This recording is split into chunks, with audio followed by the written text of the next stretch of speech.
Alrighty, and we are off on a journey through ice and time. So we are on the traditional lands of the Chaha Tonga.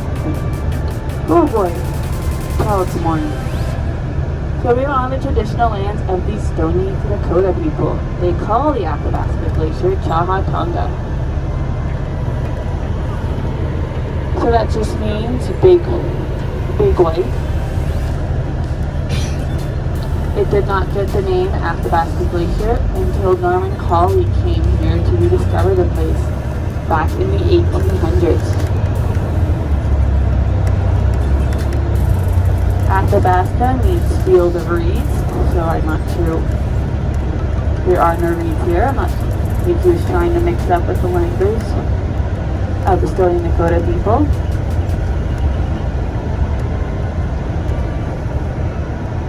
Where you will find some reeds is in the ecoregion called the Montane.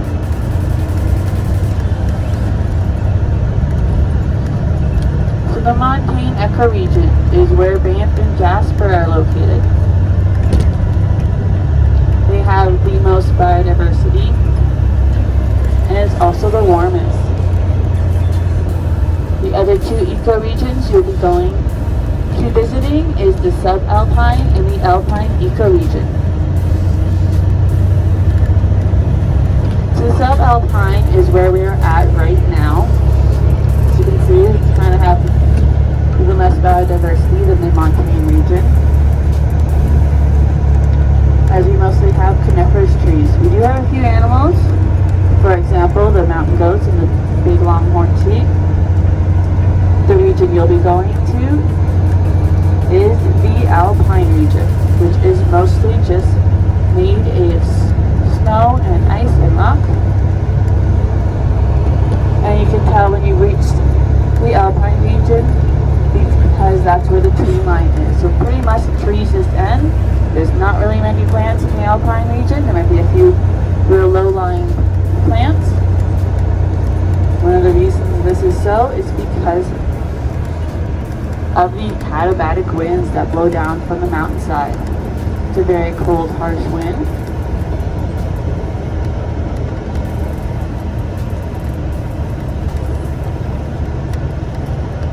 Ooh, and looks like you guys are in luck. To our left, we have what's called a Horny Marmot. It's like a little muskrat beaver creature. He's crawling in the little rocks there. You might be able to see him.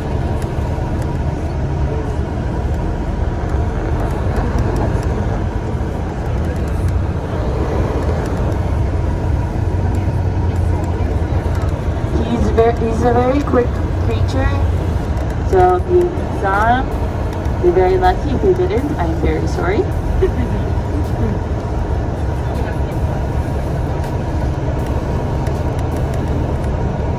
So we have arrived. Make sure to have all your belongings with you. So I'm going to go over my safety stuff because they're so much fun.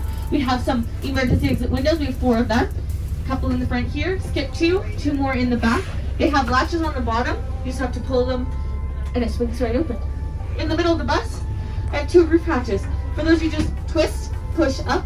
At the front of the bus, I have a first aid kit, fire extinguisher, and of course our main exit, the stairs. So we all used on the way up, so we're all... We're moving now. Going up down there. Someone is coming down. It's big. They're done now? I feel tall. Okay, so before we get started on the actual tour, yeah. Where's everybody from? Do we have anyone from Ontario? Nice. What about Alberta? Yeah, a couple in the front. Nice. How about Manitoba? Yep, sounds about right. Saskatchewan. All right. Let me hear it. Yeah. All right. I am from Quebec as well. I'm from Lestville. I know. The silence. Nobody knows where that is. It's fair. But I'm like 6 hours from Quebec City, 2 hours from Montreal. Please don't ask me if I know your friend that lives in Quebec. I definitely don't. It's a big place, guys.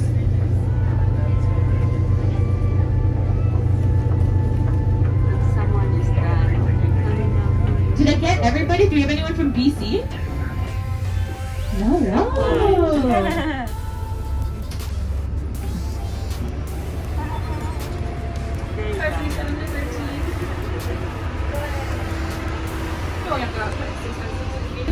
talking about thumbs down if you've never heard that word before. Okay, thumbs down. Perfect. Let's go over it. So that's your first step in becoming glacial experts. And by the time we finish hanging out together today, hopefully you do become glacial experts. So, vernification. That's just the word we use to call the process of how snow gets made into glacial ice. So glacial ice has a very specific way to be categorized. The most important thing to remember is that glacial ice only has 10% air, 10% oxygen in it. Oh. The ice cubes in your freezer have about 50, and the snowflakes that it's made of are 90% air. So when we get huge dumps of snow, as we do quite often here in the Rockies, that snow gets heavier and heavier on top of itself. And as those snowflakes get heavier and heavier, they end up fusing together into ice pellets and ice crystals, and they get so heavy they push out all of that oxygen. They push out 90% of the oxygen until you're only left with 10% in there. And that is why you get such a nice glue in that glacial ice, because it's so dense and there's not a lot of air in between that light waves can't get through it. So those warmer light waves, like the reds, the yellows, they can get through there no problem, but the shorter ones, like the blues, that gets refracted right back into our eyes, and that's why we have such a beautiful glacial blue. So how do you feel about vernification? Thumbs up. Hopefully everyone feels good about it. Cool. Next step, looking at the difference between an ice field and a glacier.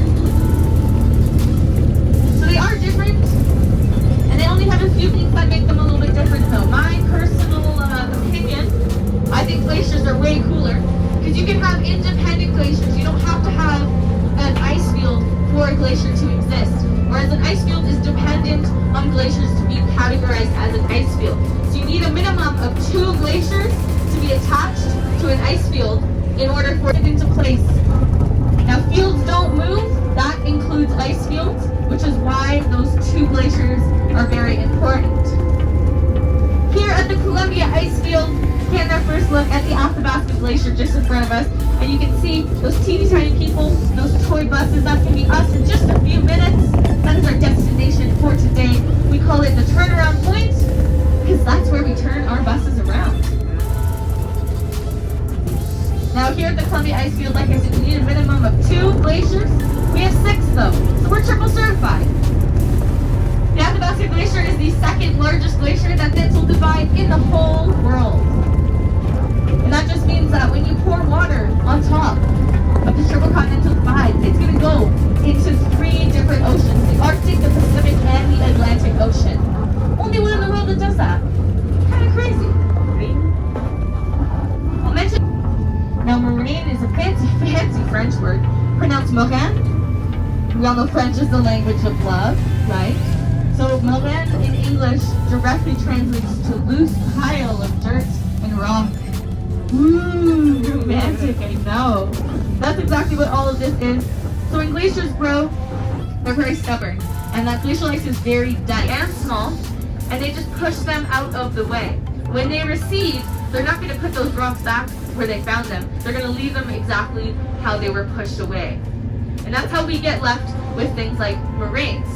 So this lateral moraine, we have 2, one on this side, one on the other side of the glacier as well. This one specifically goes down to a 36% grade. So not only are you guys walking on a glacier today, but you're currently going down the steepest commercially used non-paved road in North America. Woo! Ah. Also known as the slowest roller coaster. You can put your hands up with me. Do a little.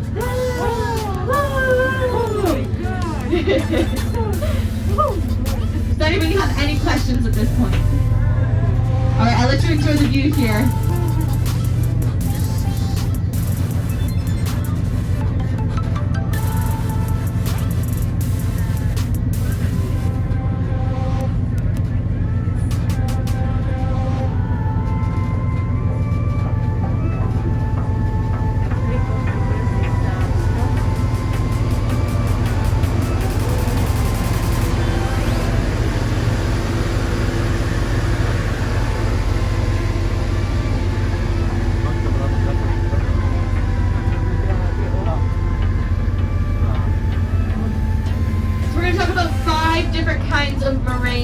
stay. We have the Lateral Moraine that we just went down on. There's two other types of moraines that we can see on the right-hand side here. Those are called push moraines and recessional moraines, and those sit anywhere between here and the Discovery Center. So all those random piles that you see, that's what they are. Push moraine, when the glacier grows. Recessional moraine, when the glacier recedes. Now the next one, I'm actually going to save for the ride back, because I don't want to give away all my secrets just yet. I'm going to leave you on the edge of your seat. So that leaves one more, which we are already on. What we are currently on, we've gone off of the Lateral Moraine. We're now on something called the ice cord. Never been on the glacier before? Raise your hand. Most of you? All right. All right. Well, how would you feel knowing that you've been on the glacier for about a minute now? Yeah, really, I mean it. I would never lie to you guys. So what we're currently on is just about a meter of rock, and then underneath that we have hundreds of meters of glacial ice, and it is all the Athabasca Glacier. It's all connected, but the rocks falling from the left-hand side in unison with the rocks being pushed up on the right-hand side covers up the sides of the glacier. There's just enough rock to kind of hide the fact that we're on ice. And as we pass our grader here on the left-hand side, you'll be able to see some exposed ice, just as he tries to make sure that our roads stay nice and smooth for you guys.